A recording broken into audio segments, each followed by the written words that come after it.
Yes, thank you for joining us again today for our second press conference. Before we hear our House leaders, before we open the floor to questions, may we hear first the opening remarks of the authors and the House resolution of both houses, number 7. Thank you. Yes. Dr. Gonzalez to deliver the blessing. Thank you, Manjo. Good afternoon, our friends in media. Of course, today, ako, kasama ang mga authors, Majority Leader, Manny Felipe, Deputy Speaker JJ, and Deputy Speaker Content, and other House leaders and party leaders who are here this afternoon, magandang hapon. We filed this House number, resolution both houses number 7, entitled a resolution of both houses of Congress proposing amendments to certain economic provisions of the 1987 Constitution of the Republic of the Philippines, particularly on Articles 12, 14, and 16, pursuant to Article 17, Section 1, Paragraph 1 of the Constitution, which provides the amended all provisions to the Constitution be made by Congress with 3/4 votes of all its members. Our President, Ferdinand R. Marcos Jr., and our Speaker, House Speaker Ferdinand Martin G. Romualdez, and Senate President Juan Mixubiri agree that some economic provisions need to be relaxed. President Marcos Jr. said the 1987 Constitution was not written for a globalized world, and that's the way. That is where we are now. We have to adjust so that we can increase the economic activities in the Philippines. We can attract more foreign investors. He further said, allow me to make it clear the administration's position in introducing reforms for the Constitution extend to economic matters alone. For those strategically aimed and boosting our economy, nothing more. Speaker Romualdez, as a reaction stated, at the risk of being persistent, we have been saying that we do not advocate any political amendment. He further stated that the President made it clear that these provisions hinder the entry of foreign investments and the potential for faster and inclusive economic growth, which in turn could translate into better life of every Filipino. While Senate President Mixubiri, together with Senators Loren Ligarda and Sanya Ngara, filed Senate Resolution of both Houses number 6 proposing amendments to Article 12, Section 11 of the Constitution on ownership of franchise 60/40, Article 14, Section 4 on education 60/40, and Article 16, Section 11 on amending advertising industry 70/30. It will give Congress the discretion to adjust the percentage of ownership of franchises, educational institutions, and advertising industries, pwede i-relax o pwede ding restrict. So on RBA's proposals are in toto with the RBA's of the Senate. Pareho po ito, kailangan lang namin na pag-usapan ang mga proposed amendment at sabayan ang Senado para mapabilis ang proseso, lalo na sa target ng Senado, sabi ni Senate President Vince, na before holiday. So yan po, maraming salamat po sa ating lahat. Thank you, SDS Dong. Any more comment from our House leader? Okay, who would like to ask the first question? Yes, Big Simintap from Net 25. Sir, with this filing of PH number 7, hindi naman kayo naiinip sa Senado doon sa RBH 6 nila. Kaya kayo nag-file ng same content of the resolution. Hindi naiinip ang House of Representatives dahil hindi pa nila naipapasa yung kanila. I think the proper word is our action now is in line with our counterpart in the Senate. While they already filed the RBH 6, while they already started conducting hearings, as a co-equal partner in Congress, we are doing this so we can already also start in the House hearing discussions on this matter. Okay. Sir, just a follow-up. Yeah. Is it true that you're going to convene the plenary as committee of the whole in order to fast-track the passage of RBH number 7? It remains to be seen. We'll wait for the action of the members of the House. Okay, thank you. If I may add, the word fast track is not proper. I think exhaustive is the key word here. The reason why we're doing this, whether we do it as a committee of the whole, is to exhaustively discuss this issue para mas malaman ng taong bayan talaga ano ba ang dinidiscuss.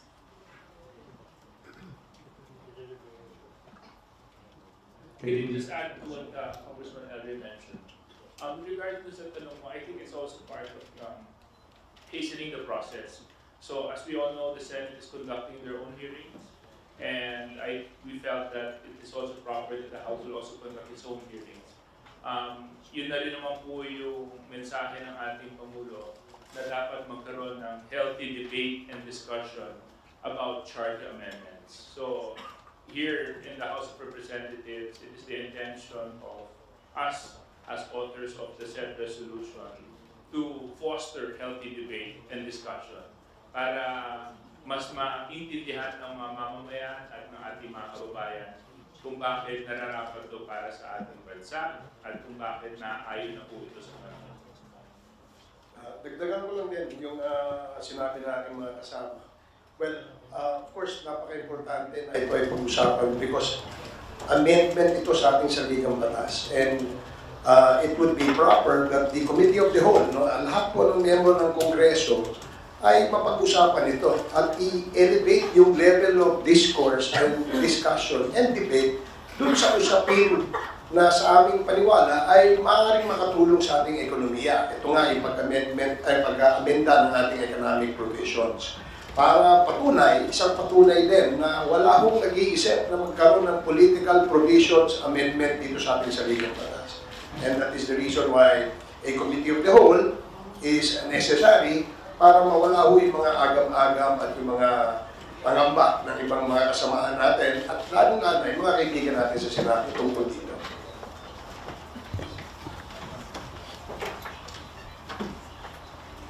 Councilman Quismorio from Manila Bulletin. Hello po, good afternoon. Actually, parang touch upon na rin na po ni Kong Ace yung tatanong ko dapat.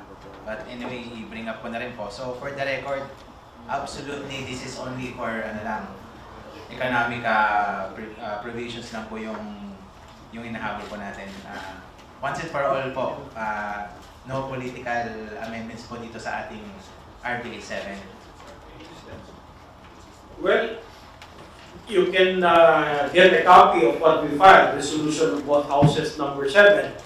And this talks about economic provisions of the Constitution, which we would like to amend. And to further stress, those provisions that we placed here in resolution of both houses number 7 are the same provisions that the Senate also filed with their RBX number 6.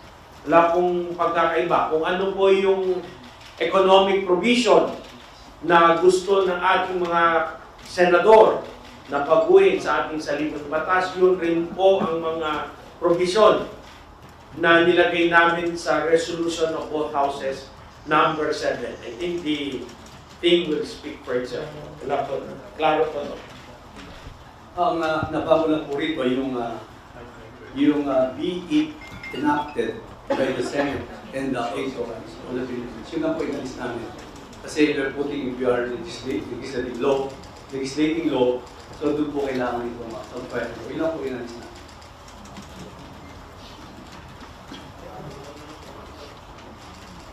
Thank you, sir. Gab Lalo from Inquirer. Sir, anybody can answer po.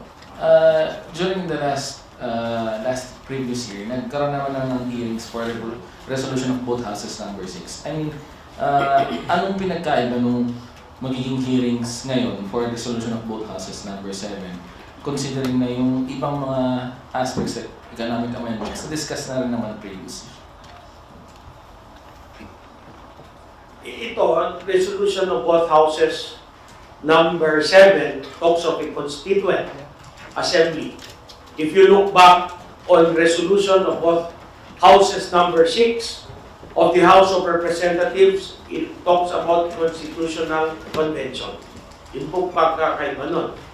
Now, if you look deeper, as I mentioned earlier, the provisions which we placed here is exactly the same what the Senate placed. Para wala nang iba pang storya o wala nang iba pang mga iniisip o pangamba. So, wala nang duda rin. So, pinattern na talaga namin. Kasi baka sabihin nila may iba pang version yung resolution of both houses number 6 na final ng House of Representatives. Pero yung mode nun is Constitutional Convention. Ito, pareho-pareho na. Constituent, Assembly, exactly the same economic provision that the Senate has filed. So, siguro para wala na ibang pangamba. And if I may add, no, yung RPH 6 ng House was for a constitutional convention. Ito, very specific na the 3 provisions that we want to amend.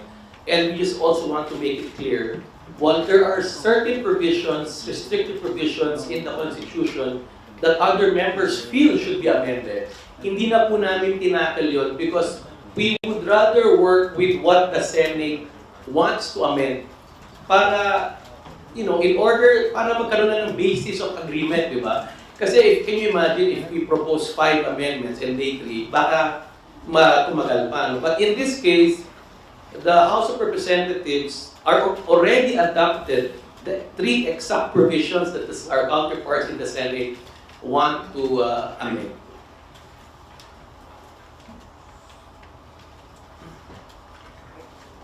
Thank you. The next question, Kat Cortes of Radio Pilipinas. Good afternoon po, Kongs. So, ibig sabihin po, kung Committee of the Whole po kayo, mas magiging mabilis po yung proseso compared po sa Senate na balak pa po nilang mag-roadshow. Ano po ba yung timeline natin dito, ng pagpasa po natin dito sa RDH 7? Hindi yung Committee of the Whole, wala pa po yun. Kasi we have to deliberate it in plenary. I don't know. That is one of the proposals to make things, to hasten things. Because the House of Representatives has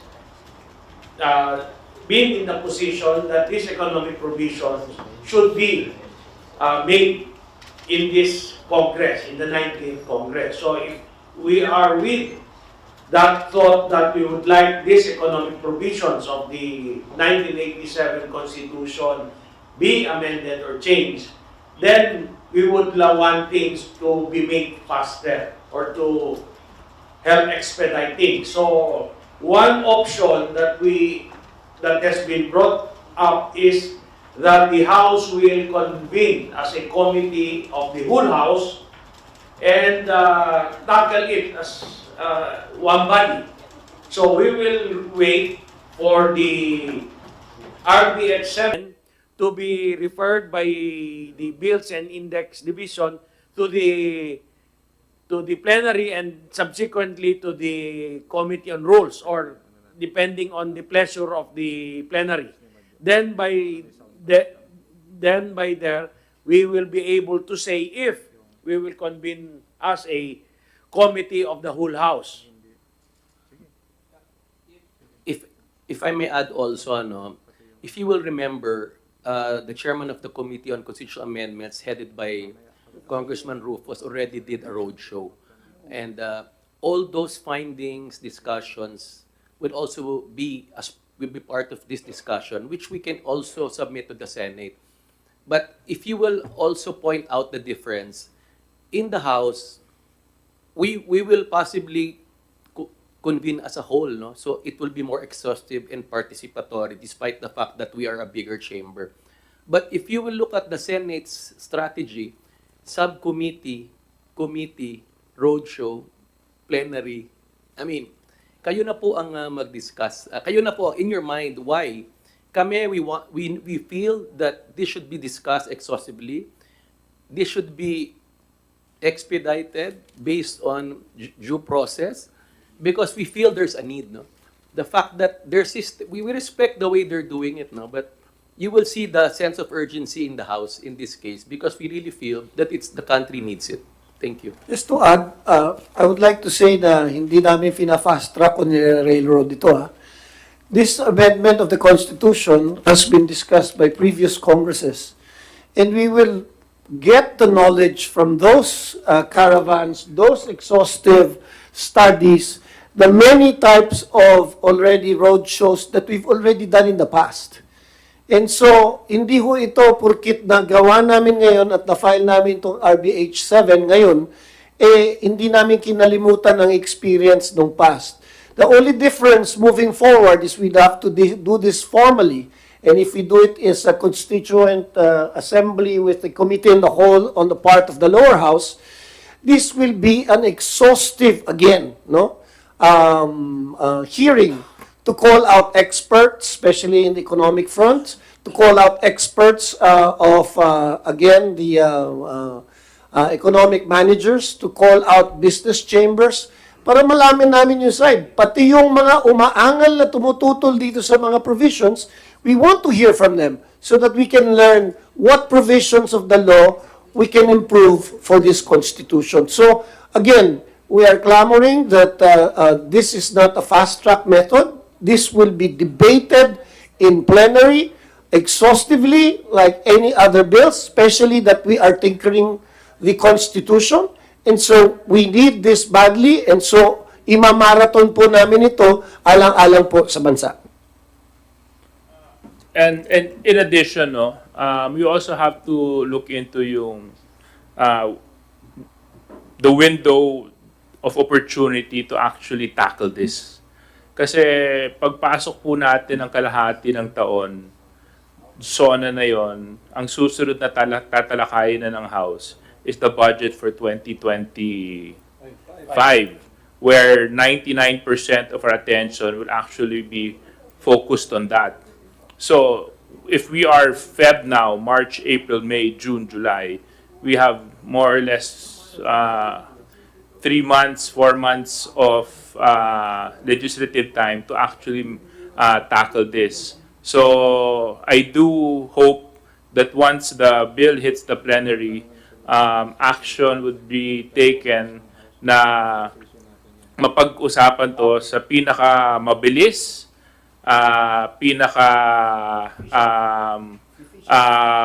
exhaustive na paraan kung saan inclusive ito sa lahat ng mga stakeholders na magiging bahagi sa pag-uusap at pagpupulong.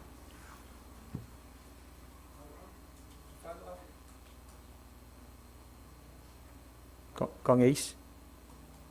Hindi, gusto ko lang i-emphasize kasi isa doon sa ating gustong amindahan dito sa RBH 7 ay yung ating pinasa, ay pag-institutionalize ng amendments under the PSA law. If you remember, pinasa natin last Congress yung PSA at binago natin yung ilang industriya bilang definition ng utility. So, ito ay hindi taliwas o hindi malayo sa kagustuhan ng ating mga kasama sa Senate na gusto rin nilang amendahan. Kung kaya inadapt natin in toto yung kanilang gusto, because if you remember, the Speaker has stated in all his statements before na we will embrace and adopt the RBH 6 of the Senate if indeed they will pass this on time. So yun lang ang aking gustong i-emphasize. As one of the younger members in Congress, I think it's not just for expediency or for efficiency that we're actually hoping that a committee of the whole will be formed. It's also because it will allow all of us to participate directly. Kasi pag sa committee yan, yung members lang ng committee yung nandun. Alam nyo naman pag mas nakakabata, Hindi ho kami yung mga senior, yung mga nauuna dun sa committee. But when you do it as a committee as a whole, not only will we be able to participate directly as members of the committee, but most importantly, ang decision-making ng individual members, whether amenable to the resolution, at in the end, how we will vote, will all be properly guided by the inputs that we will be able to directly hear from the experts and resource persons. Sundan ko lang yung sinabi ni ating magiting na congressman. Tama, yung committee in the whole, I personally would like that para makasama po lahat ng mga kongresista at malaman po ang mga issues kung sila sang-ayon o hindi. At mas maganda yon para makinggan. Kaninang press conference natin kaninang umaga, I already emphasized to you that Congress has done its duty to pass LEDAC and legislative measures ahead of time. We did it last December. We only have 3 left. 3, boss. What the other one, itatakel pa natin. At 2 na lang. Napasaba natin ka last week. Oh, 2 na lang pala. Nagkamali kami kaninang umaga. Kala namin 3. 2 na lang. So we actually have the ample time to do this. Besides from our plenary work. So, wag naman ho sana sa anin gagawa ng istorya na fina-fast track namin ito na yung ibang mga important bills kailangan namin munang pagtuusan ng pansin. We actually have a lot of time now as congressmen to hear this because this is very important for our country.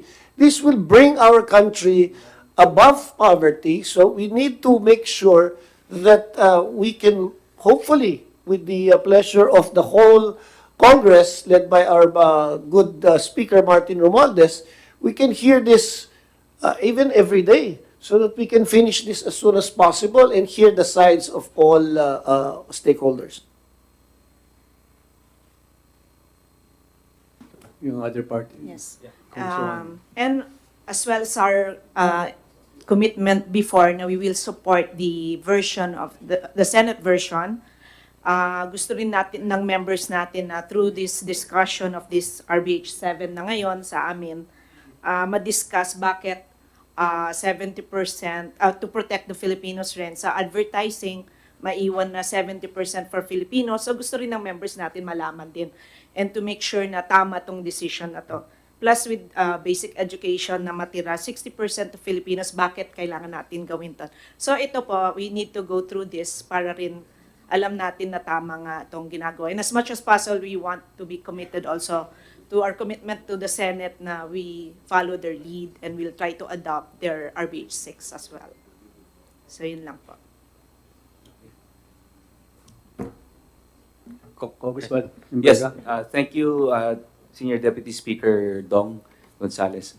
Just again, much has been said, so we would like to again reiterate that we are just merely being consistent with what the Senate has done. So, again, sila practically nasusunod na rito. We're following their lead.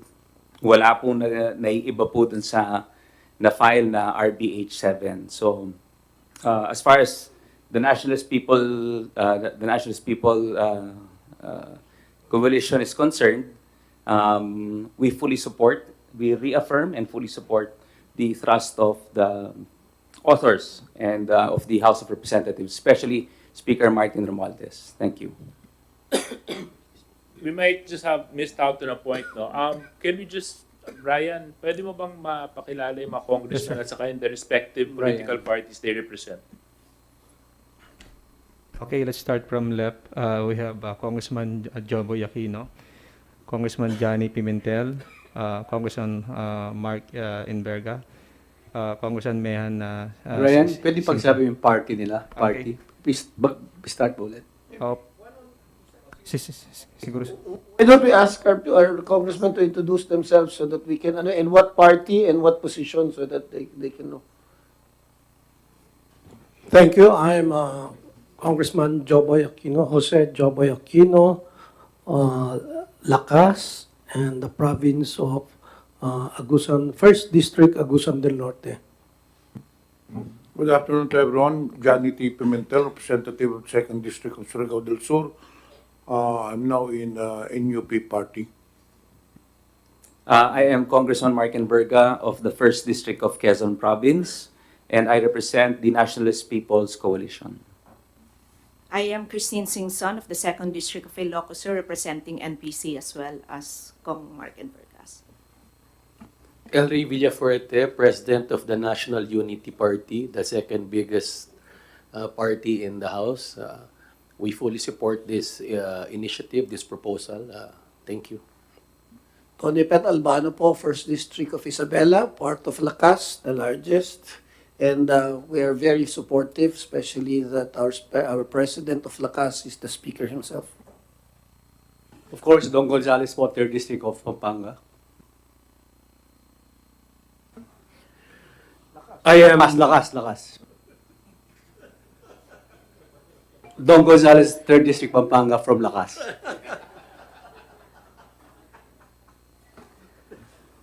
Manix Dalipe, Executive Vice President, Lakas CMD. David Suarez, 2nd District, Quezon Province, Treasurer, Lakas CMD. Brian Yamsuan, Bicol Saro Party List and representative from National Unity Party. Jerdin Jesus Romualdo, Lone District, Camiguin, Lakas. Judas Idre, Tingog Party List, representing the Party List Coalition. Ace Barbers, Nacionalista Party, Surigao del Norte. Thank you. Okay, maybe call on Tina from GMA 7 for her question.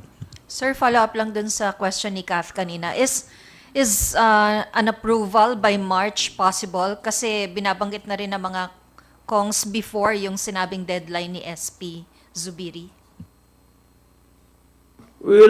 I cannot say because we will be inviting resource persons and we want to exhaustively discuss all of this matter. Particularly, we want also to hear the members and resource persons with regards to the resolution of both houses number 7. So as to the timeline, we cannot say yet, but we will try our best to really work double time on this, and if it needs that we have to extend our working hours in trying to hear everything, then we will do. So hindi po namin masasabi talaga kung ano po yung deadline. Pero ang masasabi po namin, we will work double time on this and we'll see how things will go. Ako lang personally kasi we're very happy as a member of Congress that this will be thoroughly discussed here, no? And we want to ask questions to the resource speakers, questions that are not being asked in the Senate. Ako, gusto ko na nga magtanong with una kong tatanungin kasi yung those opposing charter change, I want to ask them why they're opposed. Because most of them say it's not the right time to do it now. My question I will ask them is when is the right time and why? These are not being asked in the Senate hearings. So I want to ask them personally because the Constitution itself provides 3 modes of amendments, di ba? Yung con-con, con-as, and yung PI. The fact that the Constitution provides these modes, that means the framers of this Constitution believe the fact that what they drafted is not perfect. So that's why they gave 3 modes. So ito ang gusto kong tanungin na hindi tinatanong dun sa mga nagsasabing hindi ngayon. So we're very happy that the leadership under Speaker Martin has initiated this RBH 7 and tama rin talaga na i-declare as a committee of a whole para lahat makaparticipate. Salamat. Well, remember in the press conference this morning, I quoted CJ, Chief Justice Puno quoted this on the Day of the Constitution, that Thomas Jefferson said that every 20 years, you must revisit and even tear up the Constitution. It shouldn't be like the Ark of the Covenant where it cannot be changed. The Constitution has to be a living thing that will be adapted to the times that are there. And we feel and we believe that 37 years is already too long for an amendment. And now, we are seeing that we can do it. And both houses are now thinking of the same modes, thinking of the same provisions that we want to change. The President has already also had these marching orders about the economic provisions. So I think that because the Senate and the House have the same provisions, we should now talk about it exhaustively so that the people can later decide the plebiscite when and if we finish this timely. And this is the ultimate test whether the people will understand it and say yes or no. Bottom line, ang taong bayan pa rin ang magpapasya niyan. But yes, the wish list is we want to finish this as soon as possible so that the other work that we have, like as what the Suarez is saying, by SONA, we have to tackle the budget for 2025. Then there is election filing on October for our election again for next year. And then election period will come by January for the national, and I think January, February, and March, April for the local in 60, 90 days. So it is our wish list that we finish this on time, and we hope for the cooperation of both, not only our congressmen, but our resources, and also the people that want to say something about this to make this amendment better. As I've said, I did not say charter change. I used the coin charter improvement so that we can improve the lives of the people in our country. Thank you. Are there any other follow-up questions, Tina? Okay. Maybe recognize Billy Vegas from Abante and Politico. Sir, no doubt po mapapasto ng House. Pero ang question is, pag napasto ng House tapos hindi to napas ng Senate, ano pong gagawin nyo?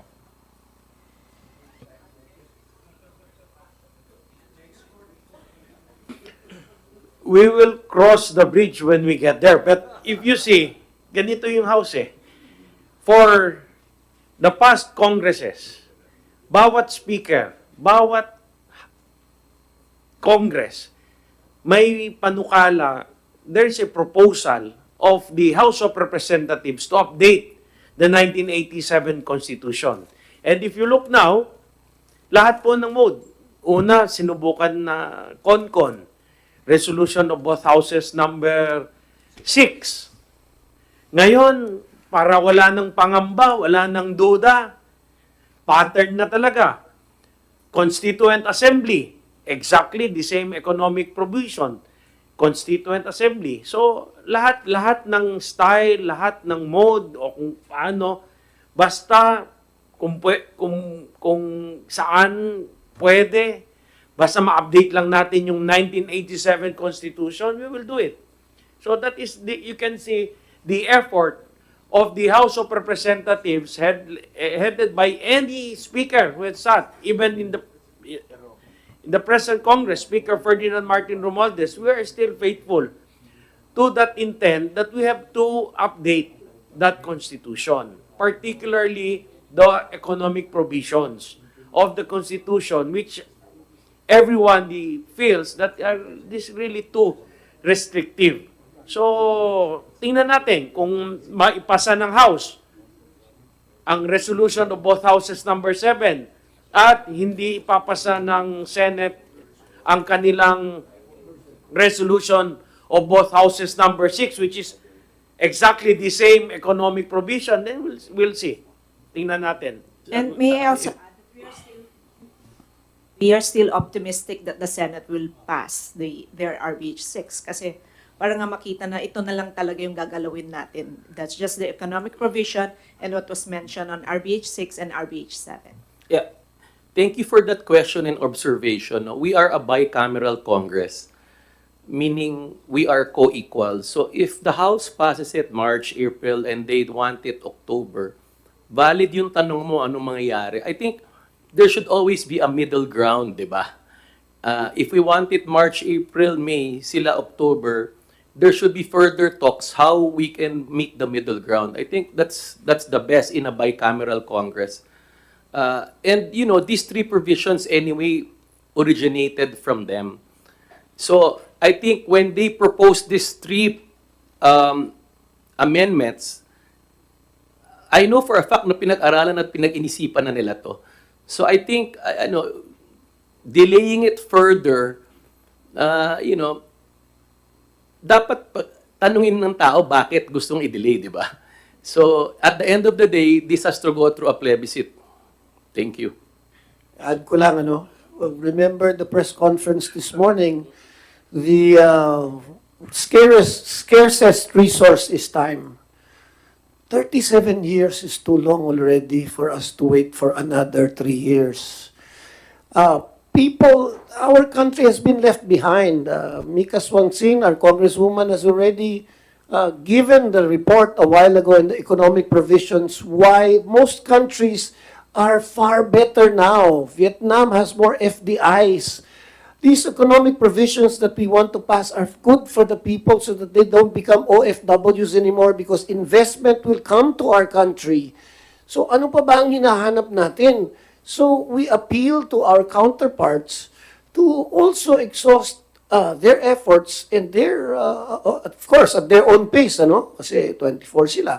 But we appeal to our colleagues in the Senate, galing sa inyo ito, pinasa ng Kongreso, at siguro naman, pag ang pangit naman siguro tignan sa taong bayan, kung hindi nyo ipapasa sa Senate. But I know that they will because nanggaling po sa kanila.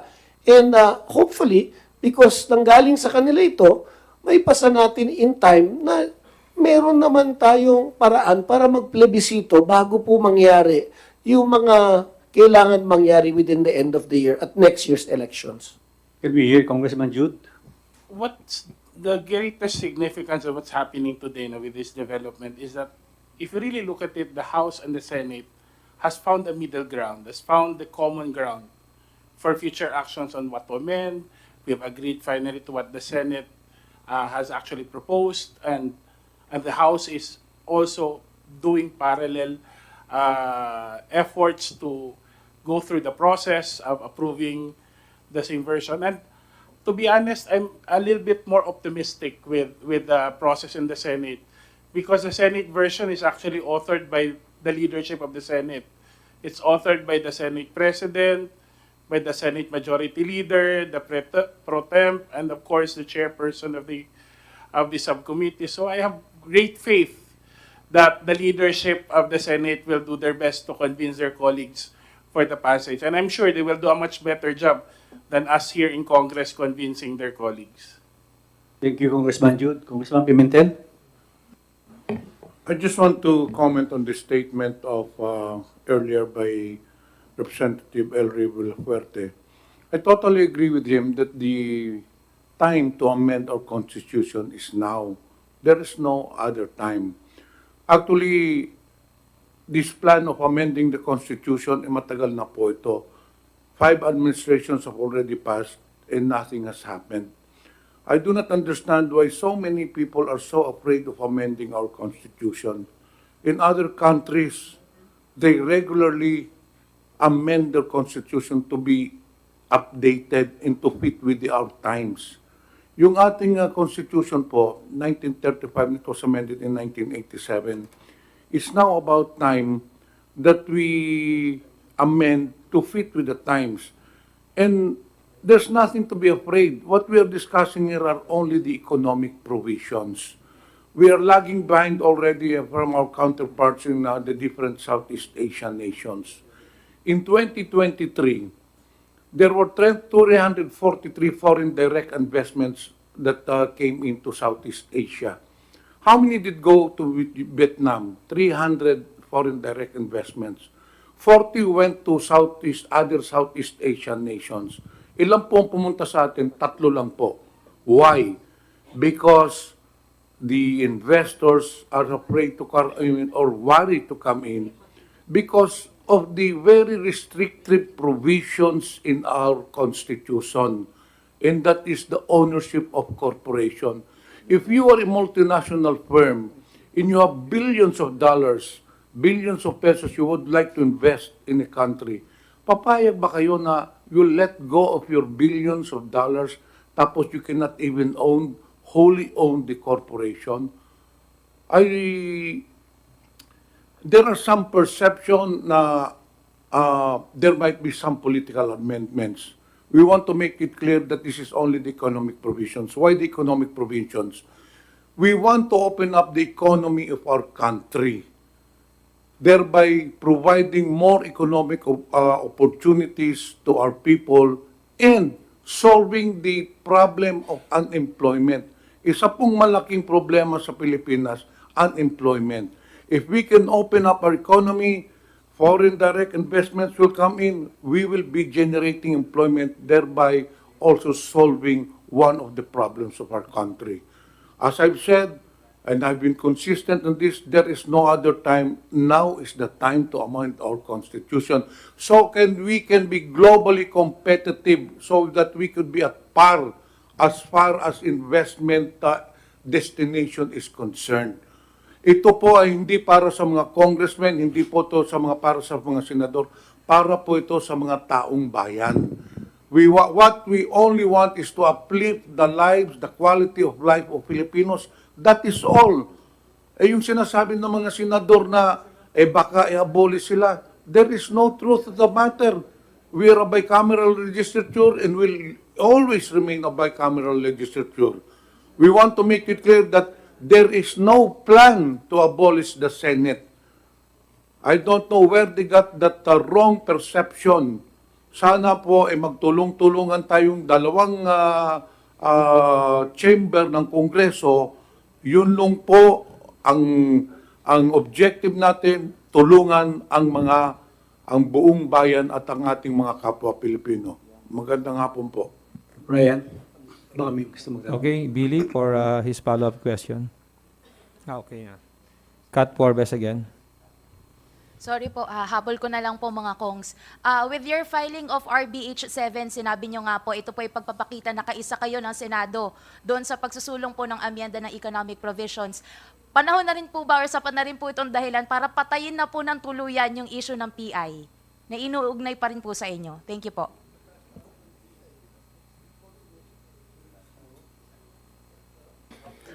Yeah, yung PI na effort ay hindi ho yun effort ng House of Representatives. Ito ho ay effort ng isang NGO o isang grupo na pirma.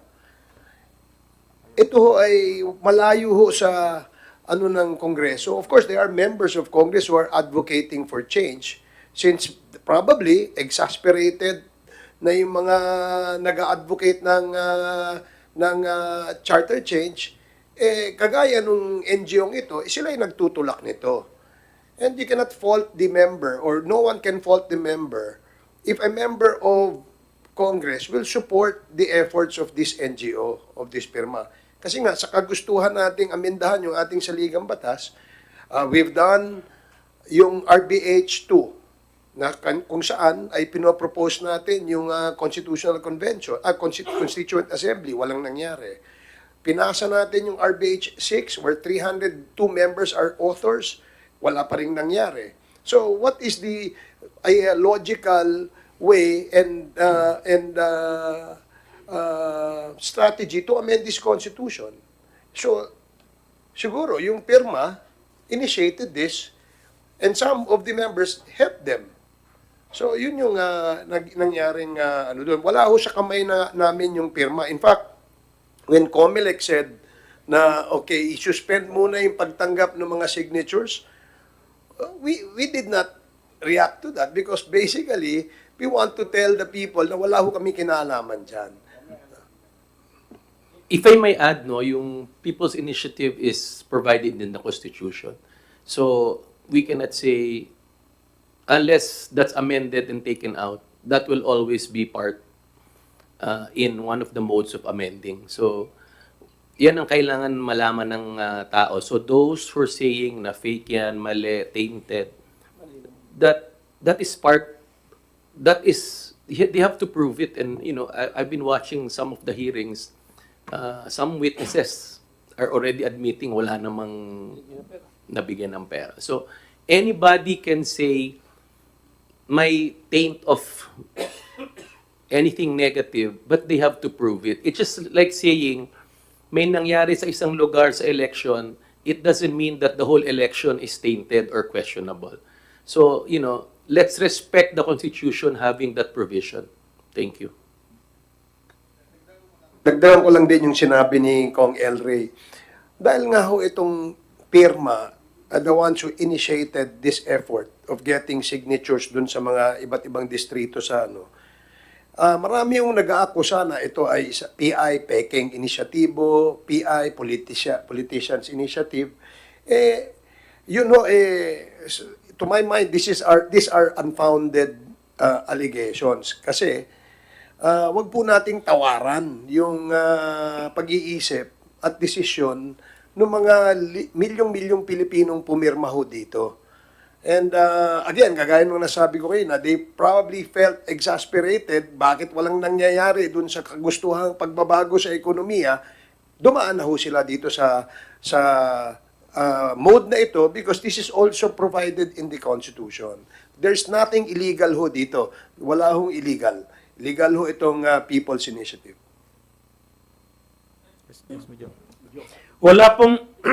Wala pong masama sa Constitutional Convention, wala pong masama sa Constituent Assembly, at lalong-lalo na walang masama sa People's Initiative.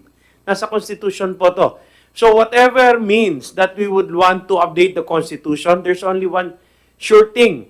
We can only do one for every 5 years.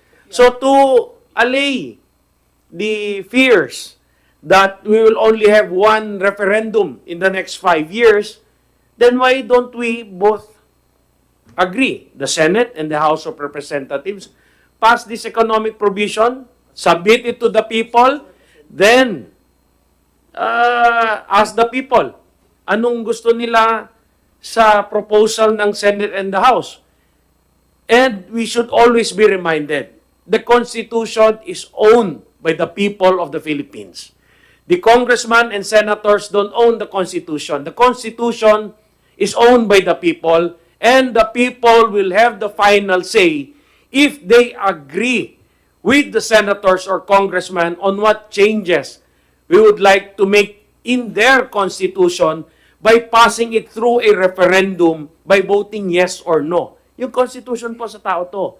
So ang final say, hindi po sa senator, congressman, or yung mga pirma groups. Definitely, ang taong bayan ang may final say dito at sila ang magsasabi kung gusto ba nila paamendahan o pa-update ang konstitusyon na pagmamay-ari ng Filipino people. So let's move forward. We have RBH 7, they have RBH 6, Constituent Assembly. If they have a change of heart, they want to do Constitutional Convention, so be it. If the people's groups would want to have People's Initiative, which is also there in the Constitution, well po, lahat po yan, dadaan po yan sa taong bayan. As I said, the people of this country, the Filipino people, own the Constitution, and they have the final say on whether or not they want their Philippine Constitution be amended, updated, or no movement at all.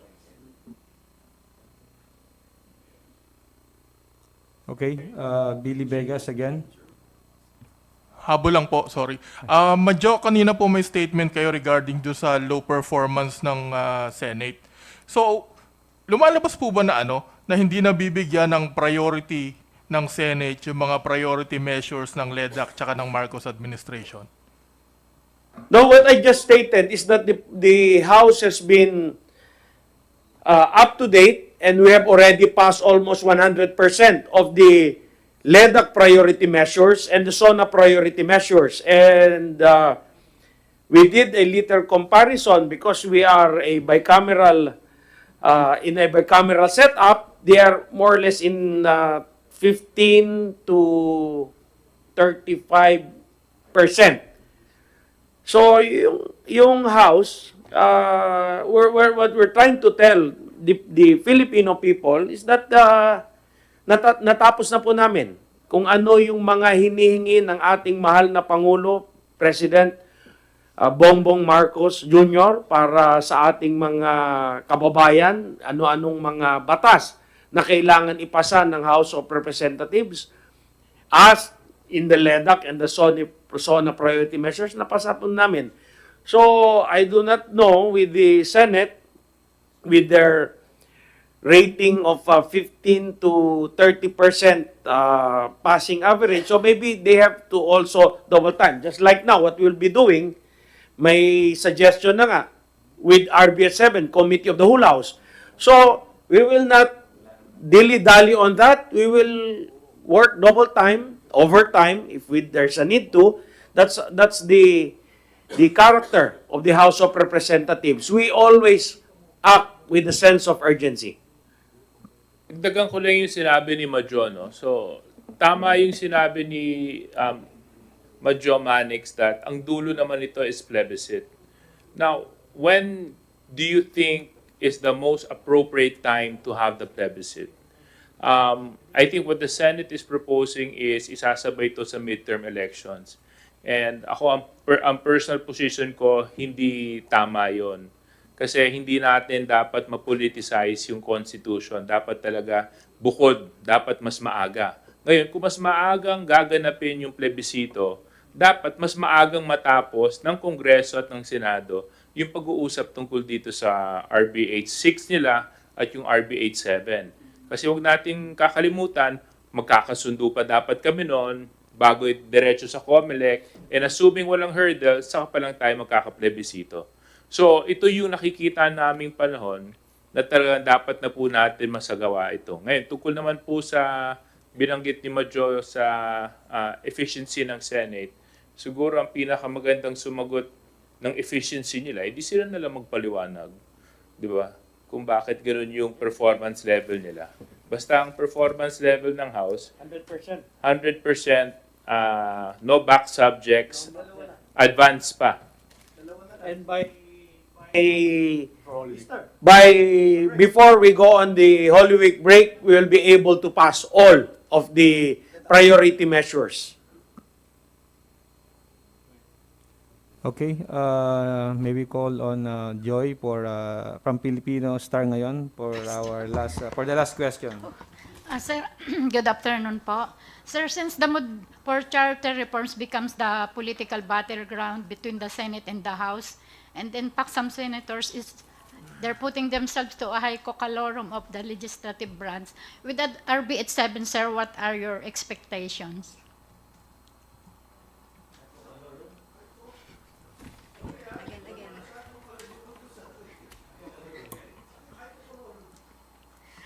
Of great importance, sir, on the highest.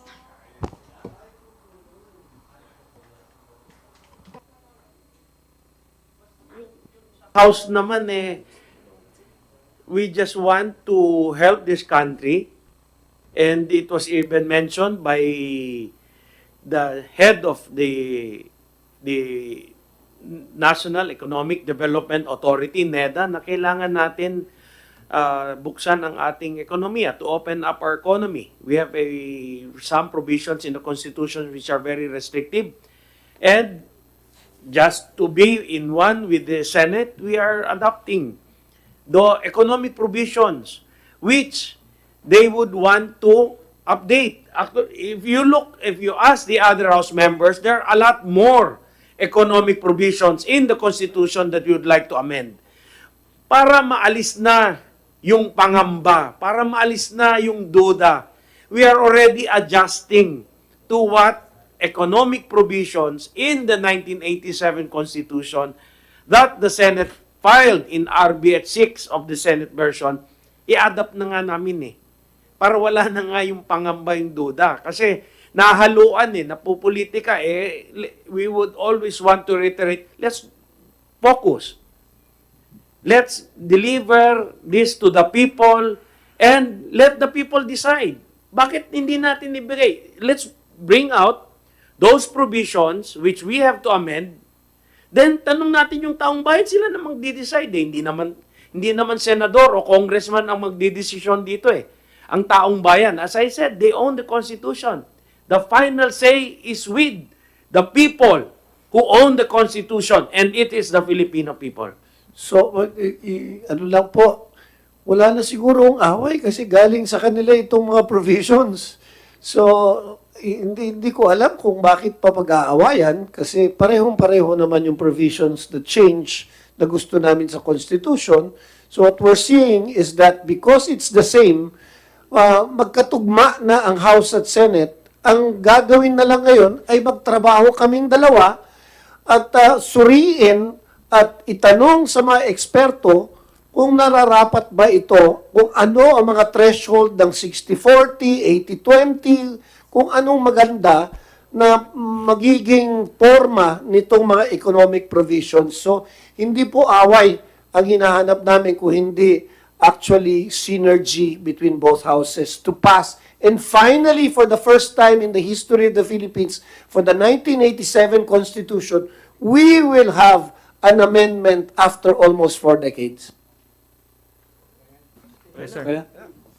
Okay, again, we thank our House leaders, Representative Joboy Aquino II of Agusan del Norte, Representative Johnny Pimentel of Surigao del Sur, Representative Mark Inberga of Quezon, Deputy Speaker Christine Singson Mehan of from Ilocos Sur, Representative Elry Villapuerte of Camarines Sur, Deputy Speaker and Isabela, Representative Tony Petalbano, Deputy Speaker Aurelio, Senior Deputy Speaker Aurelio Dong Gonzales of Pampanga, Majority Leader Manuel Manix Dalipe, Deputy Speaker David J.J. Suarez of Quezon, Representative Brian Yamsuan of Bicol Sero Party List, and then Representative J.J. Romualdo of Camiguin, Representative Judas Sidri of Tingog Party List, and Representative Ace Barbers of Surigao del Norte. Sir, thank you for, sirs and ma'am, thank you for joining us today and to our media colleagues for your participation. Good afternoon. Hawakan nyo to. Hawak dito. Dong.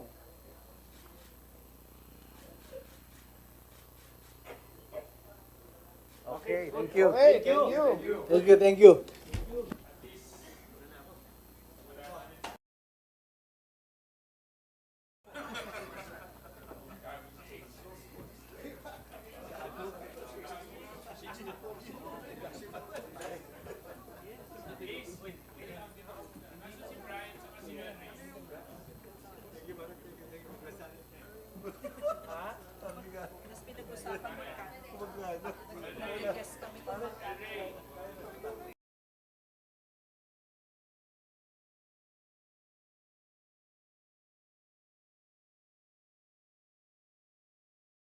Yes, thank you for joining us.